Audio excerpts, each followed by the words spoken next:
Cut that shit, BC. Cut it. Cut it. Mamp unit.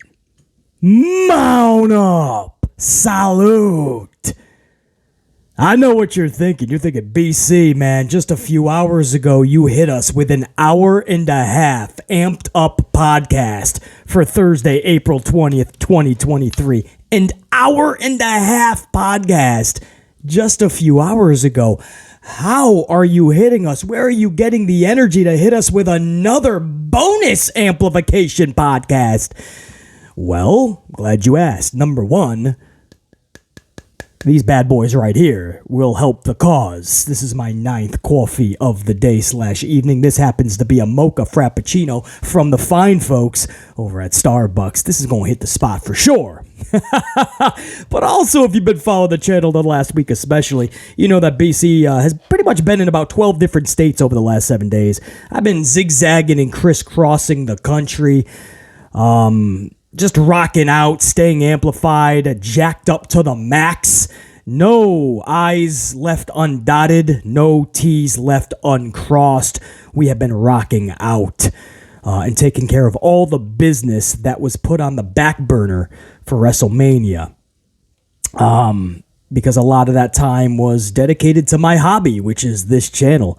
But when that happens, then you got to go and take care of the actual business. And that's what we did over the last week, man. You guys probably didn't notice too much of a change because I've been trying to dish out content, even though it was audio format only, straight podcast.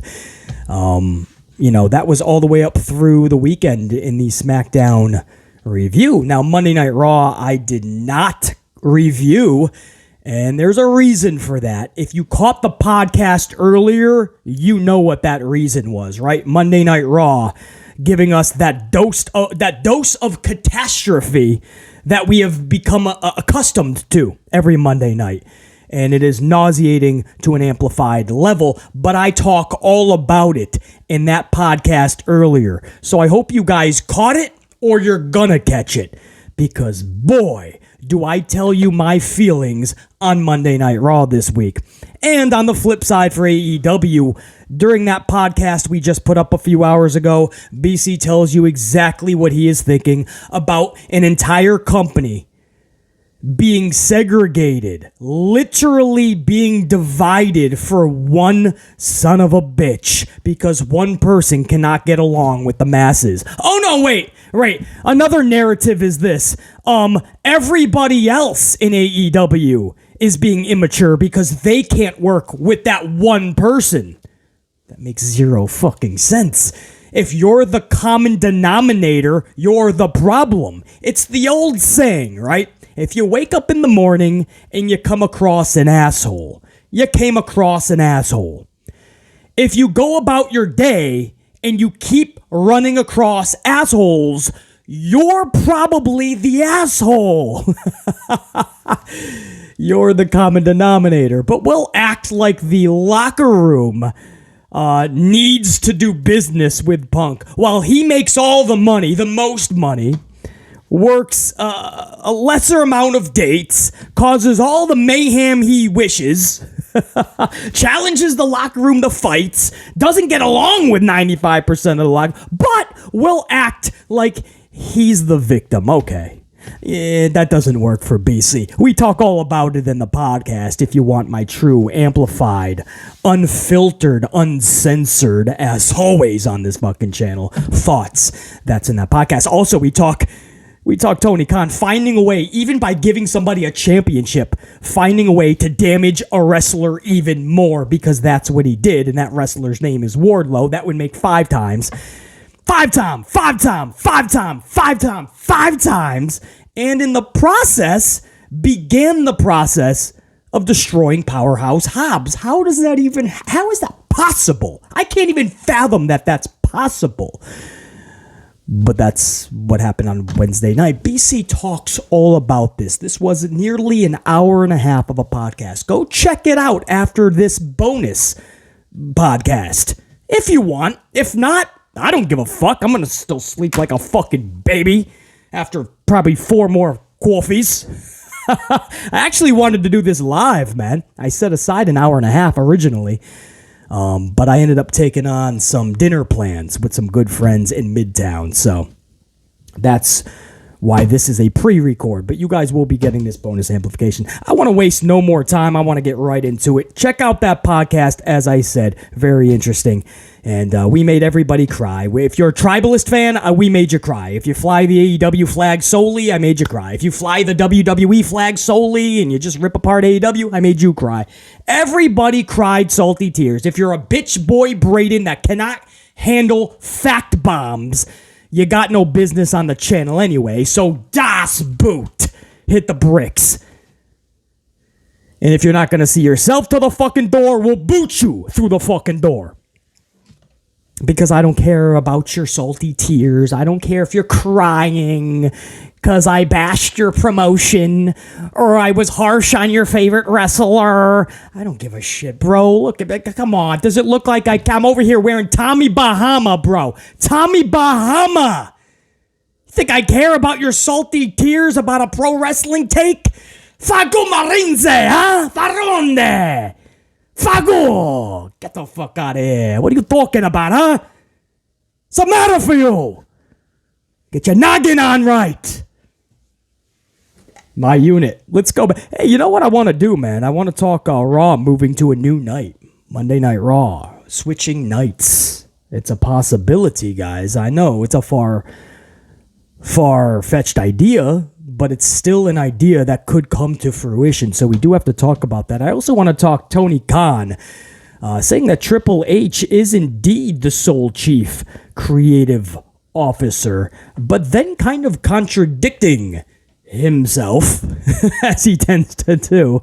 But Nick Khan is a straight shooter. I mean, I think that Vince McMahon just has everybody just saying weird shit because Vince McMahon, with him, there's no transparency. So Nick Khan says some interesting stuff recently while BC was away, and we have to talk about it because it tells us everything we need to know about the creative process in WWE going forward.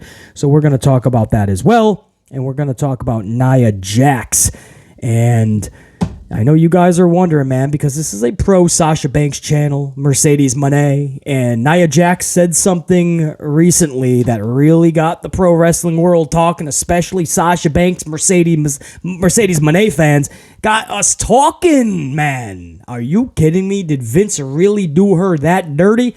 Of course, Vince only knew how to do Sasha dirty. You should not be shocked one bit by what Nia has just released statement-wise. And if you don't know what we're talking about, we're going to get to that in this bonus amplification. First, a couple of stories, a little bit of breaking news, if you will. I do have the AEW rating that just came in for this past Wednesday's Dynamite.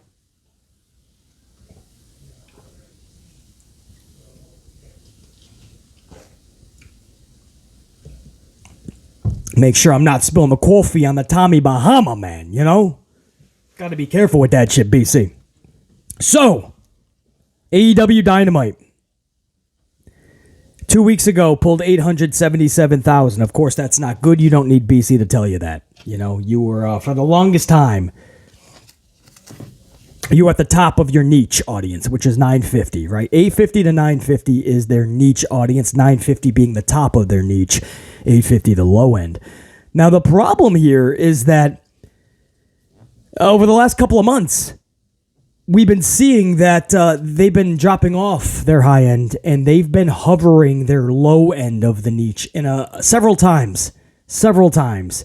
They've dipped under their 850 low end niche audience, which means their whole top end just said, peace, we're out, check you. This show is not worth watching, or there's no FOMO. There's no fear of missing out. I can literally take off and everything's good. And when they think that they can take off 1 week, 2 weeks, 3 weeks, and that becomes a habit, and they don't feel any different type of way, they're going to do it more often. Okay, I don't have to do this anymore. This is not appointment television. I'm no longer tuning in out of habit and hope. The habit is being broken. So we started to see something where it doesn't really hit 950 anymore consistently. So forget 1 million consistently. The 950 is becoming an issue. Then we started to notice that 900 is becoming a chore. Well, a couple weeks ago, 877,000. Last week, they fell off another 11,000 fans. They did not go up. They fell off another 11, down to 866. This week, they fell off another 36,000 viewers to an 830,000 viewership, guys. 830,000, which means in 2 weeks they have lost nearly 50,000 viewers. Now, you can come up with all the excuses in the world you want. The fact is, you're not producing a show that fans believe is must-see appointment television. That's what is being said here. Tag championships changed hands just a couple weeks ago. The TNT championship changes hands this week. A Tony Khan big announcement a couple of weeks ago, announcing the Wembley Stadium show, is what that ended up being. But usually those pull over 1 million, just saying you have a big announcement. You couldn't pull even close to 900,000. Jeff Hardy's return to AEW. All the chatter this week, especially of CM Punk coming back to AEW in the near future, that you would think would muster up a lot of talk. Usually when you start to hear things like that, a rating will go up because people are curious just to get a gauge. You know Punk's not showing up on Wednesday, but you want to get a gauge of what's happening. No. All of that.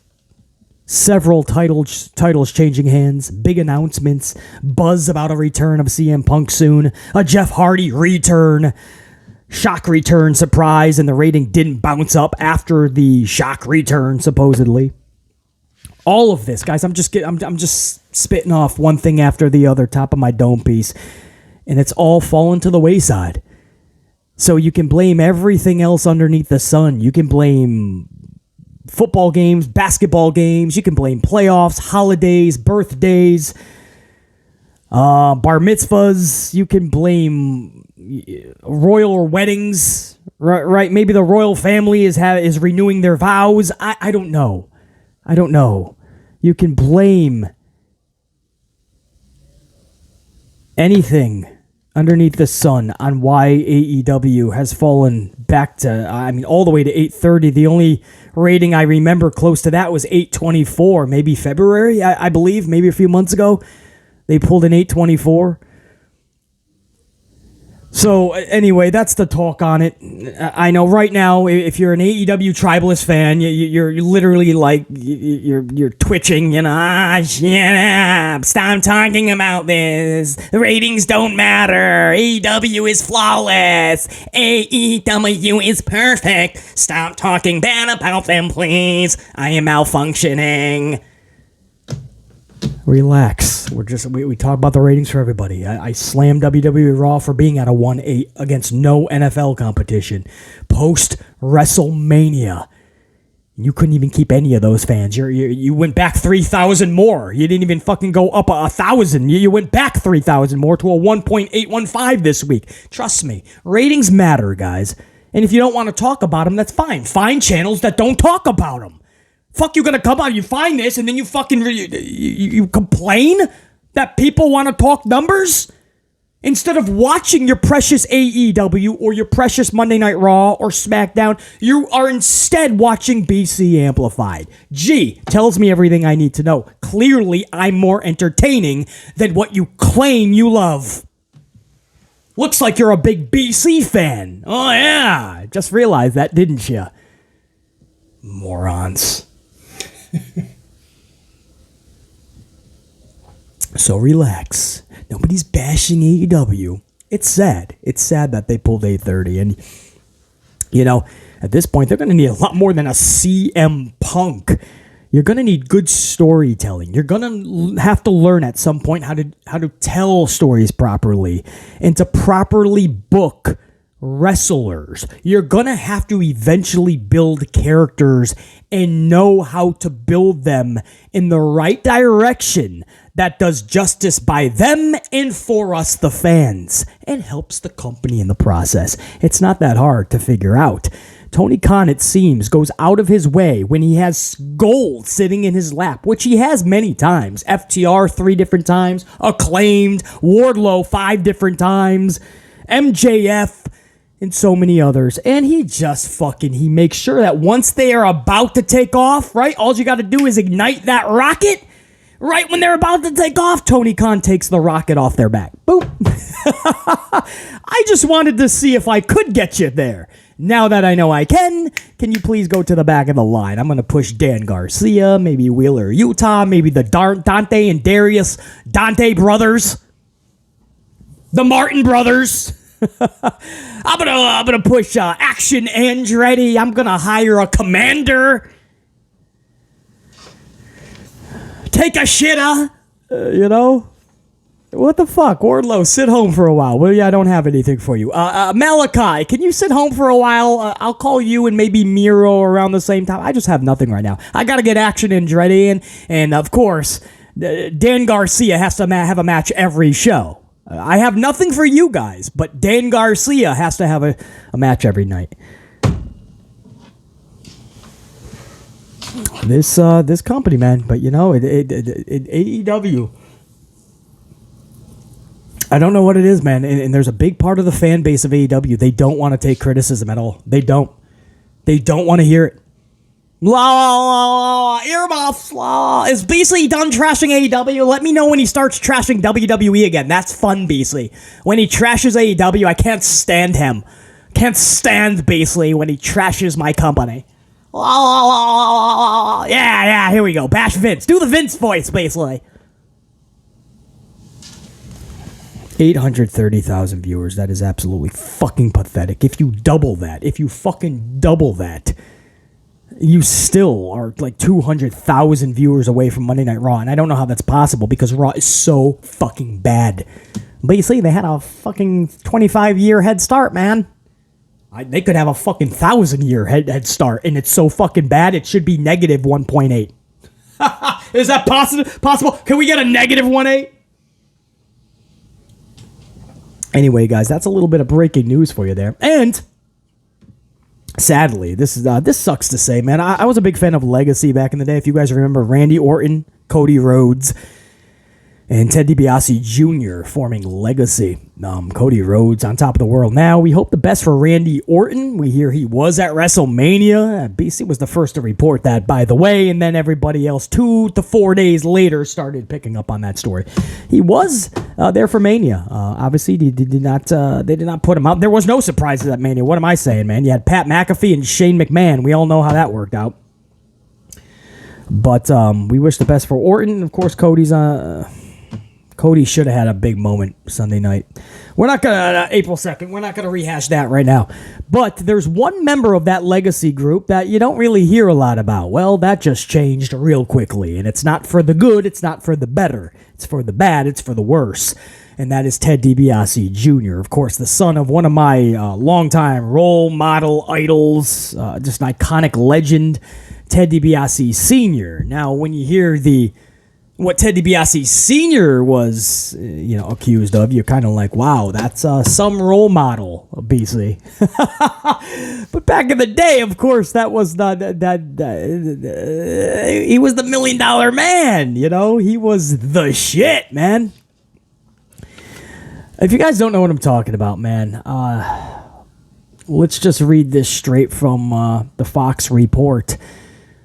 This is all over the headlines. We'll just choose the Fox report here. And I quote, Ted DiBiase Jr., former WWE talent in the group Legacy with Randy Orton and Cody Rhodes, the son of Ted DiBiase Sr., the $1 million man.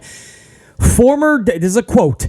Former WWE wrestler Ted DiBiase Jr., the son of Ted the $1 million man DiBiase Sr., has been charged with misappropriating millions of dollars in federal safety net funds for needy families in Mississippi, according to a federal indictment that was unsealed on Thursday afternoon. DiBiase Jr. was among a group of individuals that allegedly used these funds intended for low-income individuals and families for their own personal benefit. So all of this money that was intended for low-income families, a lot of families growing up in projects, I'm sure. BC grew up in a set himself, and I know that the state and federal governments will try to support families who are struggling. And one of those big things is for housing, to have a roof over your head. Sometimes, guys, it's not as easy as, just get off your ass and go to work. Trust me, if it was that easy, BC would be screaming at everybody. I don't get amplified. I stay amplified. I wish it was easy as just yelling at people and telling them to get off their ass, but it's not that easy, guys. And some people are just less fortunate than others, and they don't have a lifeline. And there's a lot of burden on them that you have no idea of. So the point is, a lot of these families, some, they might be bucking the system. That's possible. Absolutely. I'm sure some are. But the majority, I'm also pretty sure they could really use some help. Well, DiBiase Jr., with his father, DiBiase Sr., the $1 Million Man, and many others, they were fucking hoarding this cash for their own goods. Let me explain. Let me go on with this report. John Davis, the executive director of the Mississippi Department of Human Services, Christy Webb, the head of the Human Resource Center of North Mississippi, Inc., and Nancy New, who ran the Mississippi Community Education Center, are among those named in the indictment as well. So, guys, they had an orchestrated scheme going on. You had the head of the Department of Human Services, the head of the Human Resource Center, the head of the Community Education Center. Ted DiBiase Jr.'s father, the $1 Million Man, Ted DiBiase Sr., he was running a big church who was getting $2.1 million in funds. I mean, this is an elaborate scheme to fuck a lot of people out of money. Reading on. In an official release, the Department of Justice stated that federal funds, which came from the Emergency Food Assistance Program and the Temporary Assistance for Needy Families Program, among others, were directed to Webb's and the News organizations by Davis's MDHS as subgrants. So that's a lot of wordage. All you need to know is all of these departments received a lot of money to help out these families in need. Davis then told Webb and New, according to the release, to award sham contracts to various individuals and entities, purportedly for the delivery of social services, including at least 5 sham contracts that were awarded to DiBiase's companies, Priceless Ventures, LLC, and Famile Orientem, LLC. So they basically made up these organizations that are not really in existence, but they now are because they have a name. They will now get these funds under the guise that DiBiase Jr. and all these other heads of these organizations, they're going to give the money where they say it's going, to these needy families. No. This was obviously a filtering scheme, right? I mean, this is money laundering 101 when you're setting up all of these fake LLCs. So the money is so much harder to trace and it goes right into your pockets. Too fucking wow, man. You gotta really think that shit out. The indictment added that DiBiase Jr.'s organizations were given millions of dollars to provide social services, which they did not provide and never intended to. From the jump, this was a scheme. That tells you that they didn't just have good intentions and then they let greed get to them. No, this was fucked up from the jump. Instead, the indictment alleges that DiBiase Jr. used the funds to buy a vehicle and a boat, and for the down payment on the purchase of a new house, among other expenditures. So instead of giving the money to needy families so they can buy food for the food assistance program, get a roof over their heads, guys, we're not talking we're buying families houses that are not working or getting off their ass. It's nothing like that. I mean, a lot of these families, they're literally in the projects. It's just making it so they can live and have a roof in the fucking projects, because even the projects are not giving to these fucking people. Trust me, I grew up in a set of projects. I know there's a lot of struggle. Man, oh man. And then you hear that he's buying himself a boat. He bought himself a new car. He bought himself a new house. And he bought himself a lot of other luxuries. With the money from the government, and probably state as well, I'm guessing, that was intended for families that are literally trying to get $70 worth of groceries a week.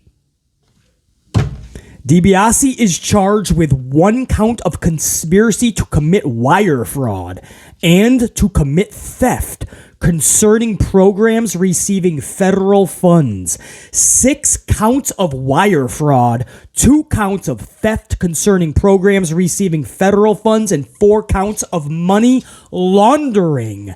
The statement reads, DiBiase Jr., if convicted, would face a maximum 5 years in prison for the conspiracy count, 20 years for each wire fraud count, and 10 years for each count of theft and money laundering. That could put DiBiase Jr. in jail, in prison, for basically the rest of his existence. In 1999, DiBiase Sr., the $1 Million Man as we know him, founded the Heart of Davis Ministry, as he is currently a Christian minister. In February 2020, reports stated that the ministry received more than $2.1 million in welfare funds from the state of Mississippi, following his son Brett's hiring. The deputy he was hired, Brett was the sibling of Ted, by the way. So the $1 Million Man's other son, Brett, was hired as the deputy administrator of the State Department of Human Services. Gee, what could go wrong? Now you have an inside man, and he happens to be your fucking son, and you're already scheming millions out of these people. Wow, this was elaborate from A to Z, guys. From top to bottom, start to finish, beginning to end. They had this scheme perfectified. So Brett's hiring comes on board. They get over $2 million to DiBiase Sr.'s church in the guise of welfare funds. And a court later in October 2022 ordered DiBiase Sr. pay $722,000 plus in misappropriated funds. Then the DiBiase family was sued by the Mississippi Department of Human Services in a case that also included NFL Hall of Fame quarterback Brett Favre, among others, to recover $20 million in squandered funds, which is considered the biggest fraud case in state history. This is going to be a movie one day, guys. I mean, you got Brett Favre involved. I have been unjustly smeared in the media, Brett Favre said in a statement. All right, buddy. How did you not know? He says, no one, this is what Brett Favre said, no one ever told me, and I did not know that the funds designated for welfare recipients were going to the university or me. I tried to help my alma mater, USM, a public Mississippi State University, raise funds for a wellness center. My goal was and always will be to improve the athletic facilities at my university. You know, part of me wants to believe Brett Favre. I'm a big Packer fan, as you guys know. got some ownership in the Green Bay Packers, as do a lot of people. Some stake in the game. But I don't know how you don't know that $20 million is being filtrated away from what you think it's going to. I don't know how you could be that fucking stupid not to know that. State agencies provided the funds to Nancy News charity, the Mississippi Community Education Center, which then gave the funds to the university, all with the full knowledge and approval of other state agencies, including the statewide Institute for Higher Learning, the governor's office, and the attorney general's office. I was told that the legal work to ensure that these funds could be accepted by the university was done by state attorneys and state employees, is what Brett says. I don't know. I don't even know. You want to believe Brett Favre. You want to believe Ted DiBiase Sr. Ted DiBiase Jr. It looks like he's fucking just fucked. I don't see it. I mean, I don't even think he's trying to...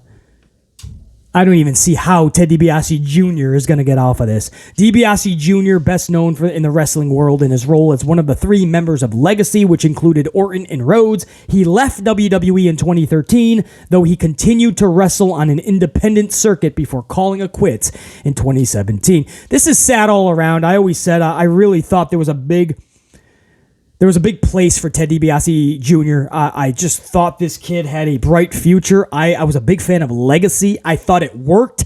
Working with Randy Orton definitely helped Cody Rhodes and DiBiase Jr. And then one day he was just gone. Like Alex Riley, gone. Alex Riley is another one that has so much potential. And then he had the fallout with John Cena, and you never heard from him again. Ted DiBiase Jr. just walks away. And you never hear from him again until here we are years later, and we have to hear this fucking news. Anyway, I hope to everybody involved that this can get cleared up, man. I'm not going to give DiBiase Jr. a salute because, if he really did all this shit up front knowingly and he screwed so many people out of fucking basic necessity like food and a roof while you're buying luxury vehicles and a new house and a boat, a fucking boat, no, I ain't gonna give you a salute, bro. You do stupid shit, you gotta pay the price at times. BC has done a lot of stupid shit, and I had to pay ultimate prices, man. Unfortunately, it's what we gotta do. And whoever was involved, I hope it gets cleared up. I hope the fuckwads, the dipshits, the nimrods, the numbnuts, they all go to prison and do your fucking time, huh? Step up, be a fucking man. Go a set. Hit the fucking bricks. Hit the prison cell when you hear that. When you hear that door clang and bang shut, don't get scared now. And for those that really didn't know, if some people are telling the truth and they were literally scammed themselves, then I hope that comes to light. It's a shitty situation all around. But Ted DiBiase Jr., if you were ever thinking, hey man, are we ever going to see his return? Not only are you probably most likely not seeing his return, he's most likely going away for a long time. So that's the breaking news, guys, on a former WWE talent, Ted DiBiase Jr. A big, massive breaking news story there. Now, moving forward, I would like to talk about Nick Khan, man. Nick Khan, man. I didn't even mean that. I didn't mean to call him a con man. Coming off of the story with DiBiase Jr., and I call poor Nick Khan a con man. But Nicholas Khan, one of the head guys over in WWE, the right-hand man of Vince and Kennedy McMahon, he was recently asked about the Triple H controversy. A lot of people are saying, okay, Vince looks like he's blueprinting these shows. Triple H looks like he's running other shows. Fans at least think that, so they're trashing everything they think is Vince. They're saying yay to everything they think is H. What's the story here, bro? Tell us the truth here. So, Nick Khan has confirmed Triple H's role. Okay, this is about the 30th time he has done this. Nick Khan, and I quote, says that Paul Triple H Levesque, and I quote by Nick Khan himself, is the sole chief creative officer, guys. The sole chief creative officer. Now, then he goes, a couple of statements later, and he contradicts himself a little bit, right? He goes on to say, let me try to find this here. Hold on. So this is a quote by Nick Khan. Paul is in charge of creative. If he wants input from Vince, or Vince has ideas that he and Paul are going to communicate, then that's always going to be the case. We're lucky to have Vince, and we're lucky to have Paul in control of creative. We're lucky that the setup that Vince created, that the company could continue to exist, even when Vince stepped out for that 5-month period, the company kept flowing. Talk about walking on eggshells around an answer. So he says the sole creative officer, chief creative officer, is indeed Paul Levesque. But then he fully admits that if he wants input from Vince, or if Vince has input he would like to give, then they're always going to communicate. That's always going to be the case. That's a quote. He admitted that. Vince McMahon has already admitted. He tried to sugarcoat it, right? On the grand scheme, on the big things, yes, I will be head of creative. But on the smaller things, like in the weeds, which is where I usually like to be, no, I can't do that anymore. No, that's because that's the public answer he has to give, obviously. Paul Levesque, the funny thing is, when Vince retired, supposedly, even though BC said he went nowhere, Paul Levesque said it straight out. He said, do I still talk with him about wrestling? Of course, that's my father-in-law. So of course when we get around the table, we talk pro. People thought they literally just did not talk WWE shop. They did not talk shop when they were together because he can't do that, supposedly. I'm like, you guys are living in a nice fucking rainbow-filled sheltered world where fucking shit sprinkled fucking chocolate cookies and fucking regurgitates lemon meringue pies. It rains fucking puppies and you sleep on fucking rainbow clouds. I don't know what fantasy world you guys are living in, but if you thought that H and McMahon were not in this together from day fucking one, if you thought that 3 H's didn't have his schnoz right up Vince's ass from day one, if you thought that 3 H's wasn't in this for the power to be right there with Vince and Kennedy, then you don't know Paul Levesque, and you surely don't know Vincent Kennedy McMahon. He was never stepping away. So that's it. Everybody has said the same thing now in a different variation. McMahon has said the same thing that 3 H's has said, just in different ways. And Nick Khan 37 different times has said the same thing that Vince has said and H has said. They are together now in this. You cannot like it. Everything you think is bad, you can say is Vince. Everything you think is good, you can say is Triple H. But they're together now. You guys are going to have to accept the reality. If you're going to call yourself the chief creative officer, you have to be ready to take the criticism with the praise. You can't just be cheered when something good happens on television, and when it's bad, just go, well, they're going to blame the old bastard. I had no control over this. Get your balls out of Stephanie's purse and get control over the situation. Or here's a crazy thought. Take your name off of the chief creative officer role. If you're truly being done dirty, if your name is being fucking smeared, step away from the fucking title of it. If you're not going to, then you're just enabling the process. You're fully admitting that it's all you. Or you're a team. What's good, you both get praised. What's bad, you both take the criticism. But we cannot play this game anymore. BC told you last week, couple weeks now, I said on this channel, we will not be playing the Triple H good cop, Vince McMahon bad cop game. Every time you see bad WWE television, it's Vince writing it. When it's good, it's got to be Triple H. No, we're done with that on this channel. But now hearing what Nick Khan is fully admitting, they're both doing this shit together. They're both rocking this shit out together. Now, you're going to have to hold both accountable, guys. This is the only way that 3 H's is going to wake up. If he's truly being override it on all of the decisions he wants to make, like some people seriously think he is, at some point you have to find your balls, attach them back where they belong, and stand up for yourself and put respect on your own name. Because if you don't, nobody else is going to. You gotta stop putting Triple H on a fucking pedestal when he doesn't want to be on that pedestal. He's fine with his position. Right up Vince McMahon's fucking keister. That's the truth. It's a harsh truth, but it's a fact bomb truth. BC's just got to be the one to give it to you. Salute. That's a big story there. And we'll end it with... Oh, no, there's a couple more stories, actually, man. I want to go over the Raw moving to a new night talk. There's been a lot of talk about Raw moving nights. And now, if you guys don't know where this is stemming from, it's because there is reputable reports. I mean, Sports Illustrated has written a couple of different reports, articles, I guess you could say, a couple of them from Sports Illustrated. Talking about the interest that Warner Discovery has in getting WWE programming. Now, we know in 2024, so the rights will have to be negotiated end of 2023.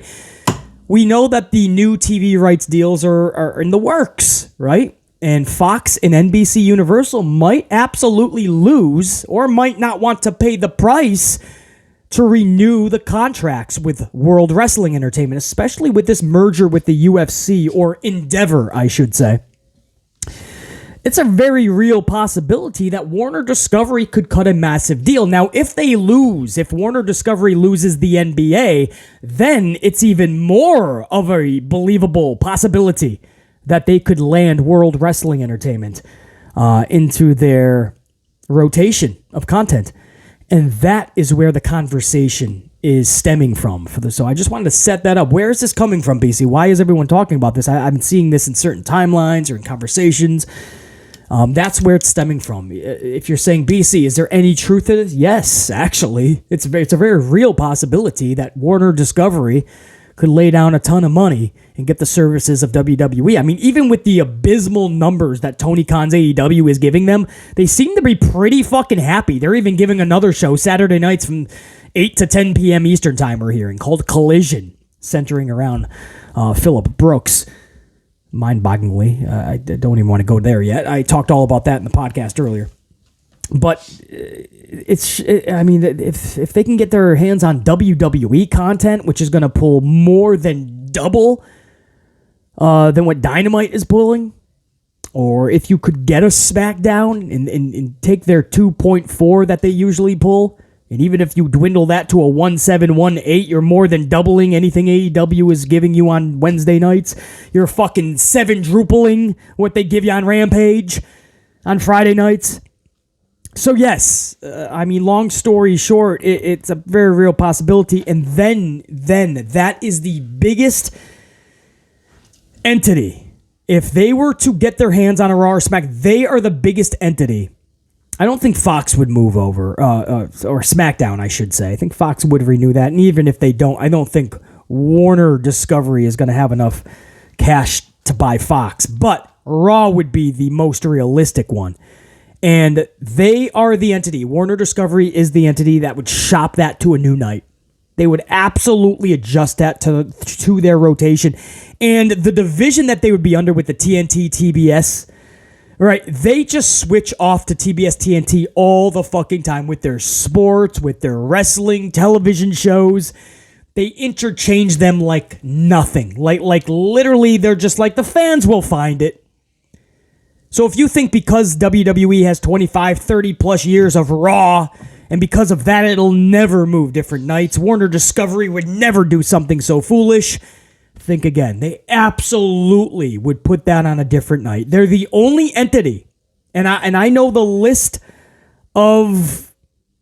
I know the lineup that is going to be in contention for buying the rights for Monday Night Raw for 2024 and beyond.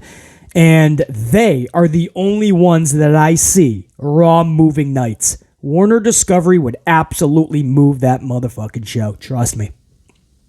Not saying it's... I'm not saying they 100% would.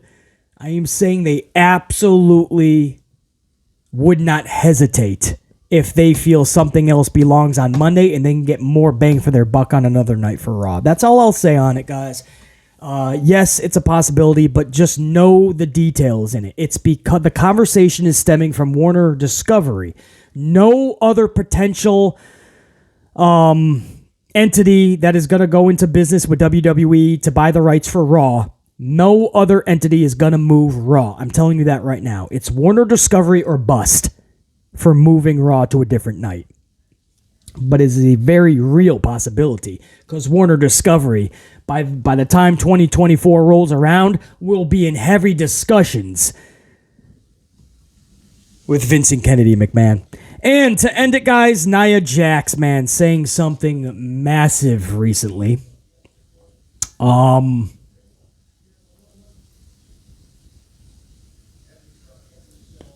Hold on, I just got a good buddy of mine just sent me something. WWE is turning off the SummerSlam resales. I'm sorry, what? Breaking news here, guys. Hold on, there's a link over here. I don't know if this is like a Wrestling Inc. I don't know. My buddy sent me something interesting here, guys. This is kind of a little bit of breaking news here. Reported that WWE had achieved the company's one-day ticket sales record for a non-WrestleMania stadium event with 32,000 sold. For those looking to resell said tickets, you're out of luck for the time being. A rep for WrestleZone reached out to Ticketmaster with regard to their typical resale option. Had it confirmed that the resale for this event is not activated by the event organizer.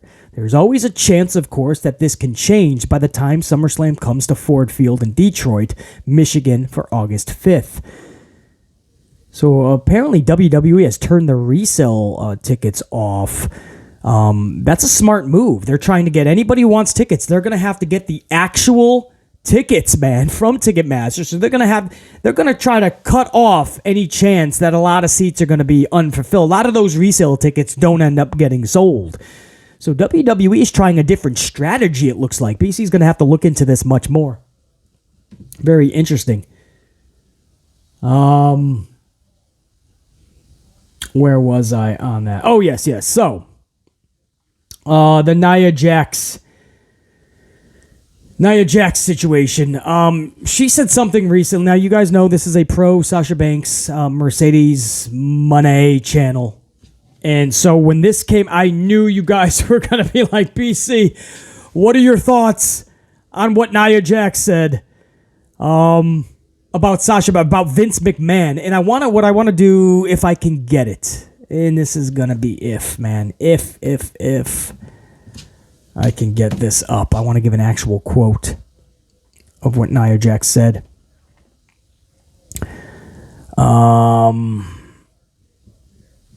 Yep, give me one sec, guys. All right, got it.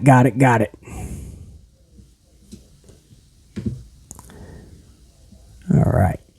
So, guys, this is what Nia Jax said, and I quote, "I believe it was supposed to be Sasha," referring to the 2018 Survivor Series matchup. What was that? Was it 2018? 2018, yeah. Team Raw's captain was Alexa Bliss. They had Sasha Banks on there. Bayley, Nia Jax was a part of their team. And they were taking on Team SmackDown. I don't know who was on their team. I forgot. Team captain, I believe, was Naomi. I do remember that because it's one of the bright spots they gave Naomi. And in that match, that Survivor Series match, Nia Jax says this recently in an interview with Ring the Bell. "I believe it was supposed to be Sasha. She was supposed to be the sole survivor that night. We were in rehearsals. It was before doors opened, and the producer came out and said, 'Vince changed it. Nia goes over.' It was the moment I was still trending, and that crowd hated me. Oh, they went nuts when I came out. So Vince was like, 'No, Nia goes over. It was a cool thing, but it was just one of those moments where I'm like, shit. Because she knew she was gonna... Sasha and her didn't get along that much anyway. There's a group of females that really like Nia, and there was a group that just did not. And Sasha was part of a group that they just didn't get along. Nobody's at fault. Sometimes you just don't get along with certain people. You know, it's not like Phillip Brooks where you're just literally not getting along with 95% of the locker room, bro. But they just didn't get along, and Sasha knew she was supposed to go over, and then last minute it just got changed. And that's why Nia was like, shit. Now it's going to look... I know what she's thinking. Now it's going to look like I politicked to go over. Come on, I got all this heat on me. This is the right choice. And I don't know. We'll never know the truth, really. You know, like, is Nia not telling us the whole thing? Like, did she politic a little bit, you know, and try to capitalize on the heel heat? And then some fans might say, well, BC, it's a smart choice. Capitalize on the heel heat. You're not understanding, though, guys. Sasha still needed those big moments. We all knew that one of the best female wrestlers in the world, some would claim the best like BC, is Mercedes Moné, Sasha Banks. Yet in WWE, she has very few epic moments. Even when she won the titles, they were very few and far in between or very short-lived reigns. I remember 3 of her 5 or 6 title reigns were like a total of 82 days or some shit. It was just to give it back to Charlotte a bunch of times to pad in her count so that she can quickly defeat her father's record in less than 10 years. And she's on that pace. 16 times for her father. She's already got, I believe, 14 with a couple years to spare. So she's going to be hitting that within a 10-year mark. And Sasha Banks was kind of, she had to kind of bitch out during that whole thing. For Charlotte, for Nia in this case, and for everybody else. Sasha Banks always had to take the back seat. So that is a big statement that Nia Jax revealed, and there's no wonder that that's making the rounds in the wrestling world. That is a huge confirmation. It was supposed to be Sasha. She was supposed to be the sole survivor. And when we were in rehearsals, it was right before the doors opened. The producer came out and said, Vince changed it all. Nia's going over. I feel so bad for Sasha Banks. And this is just one of a billion stories that Mercedes Moné could probably tell you. Mercedes Fernando, the real person behind all these characters, she could probably tell you a billion times she was lied to or got fucked over.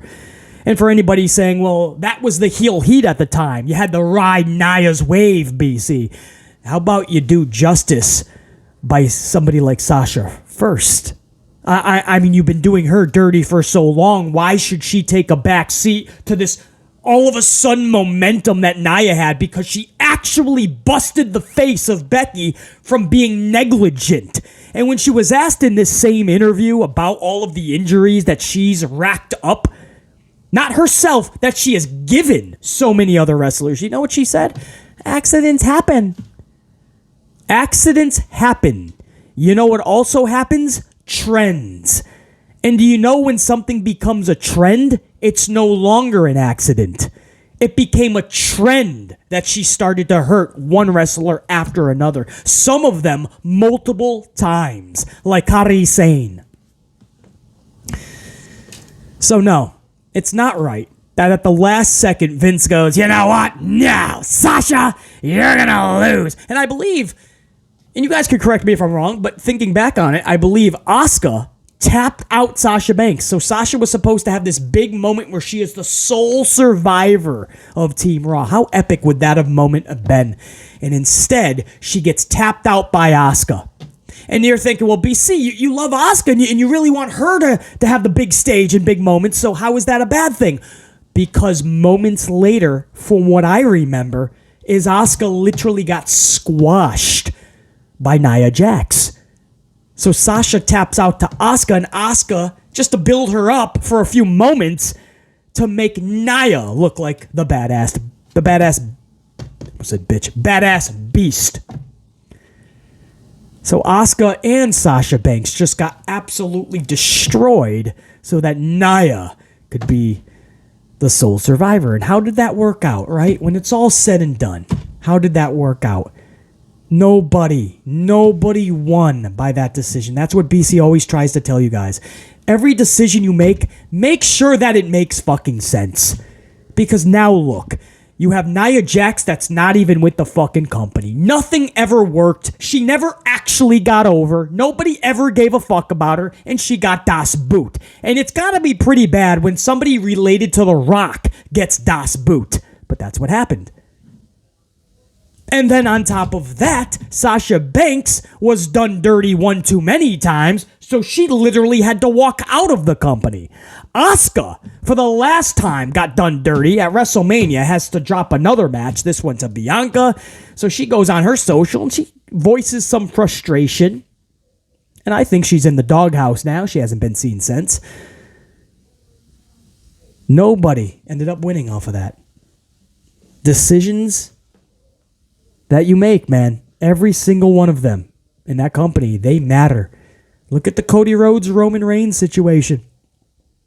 Roman goes over, and it set off everything in the wrong direction. Everything after that main event on Sunday night, April 2nd, everything just feels out of place now. Roman's gone with the titles. Not even going to show up to Backlash. No match, no nothing. Cody has to have a main event for no title against a guy who attacked him for no reason. We don't have a reason. It's supposed to be because he's got the title. Nope. Nothing. But some people don't want to see it, right? No, it's the right decision. It's the right decision, BC. I disagree, BC. Okay, whatever, man. I'm just using logic, common sense, getting the research together, looking back at the annals of time, and seeing if I was right or wrong. I was right the whole time. About all this shit. And it's not a pat on the back. It's not that I'm a wizard of pro wrestling. For the most part, I just use common sense and logic. I just wish more people did such. You can have a different opinion on your likes and dislikes and what you would like to have happen and not, of course. We all like a certain meal. Some of us love pepperoni pizza. Some of us cannot stand pepperoni pizza. Some people like cheese on our burgers. Some people don't like burgers at all. Some people like seasoned fries. Others like curly fries. Others prefer tater tots. Some prefer Pepsi. Others prefer Coca-Cola. Some prefer Sprite. Some 7-Up. We all have our preferences, likes, dislikes. We're all going to disagree on things, no question. But on facts, we all have to come together and accept the facts. That was a botched decision to have an audible last second and have Nia Jax win that. And now you see, a few years later, the trajectory of all three of those last participants, Asuka, Sasha, and Nia. If you just tweak some of those type of decisions in the past, perhaps we're talking about something different today. We'll never know, because that's Vince McMahon, and that's the way he does his creativity. And if you're not going to have 3 H's step up, man up, and tell him that it's batshit berserk what he's coming up with, if he's just going to go along with everything and just be a bitch boy to Vince, then he's just as much to blame. I'm BC Amplified. This has been a bonus amplification for this Thursday evening, man. It's probably going to get to you guys late because we went over an hour. It was not supposed to be. BC's got some dinner plans right now, man. But just because this was a double amplified day, don't think for 1 second there ain't going to be content tomorrow. Stay subbed and notified. Something tells me you guys are going to have a little something extra in your notification box tomorrow because there's going to be some more amplification in the next 24 hours before SmackDown. You can bet your ass on that. Top guy, I'm out. Think, be, live, amped always. BC! Saying check you. Salute, unit. I hope you enjoyed the double amplification. Now go back and check out that hour-and-a-half podcast from earlier because when we say amped up with BC, we got amped up, bro. Salute, unit.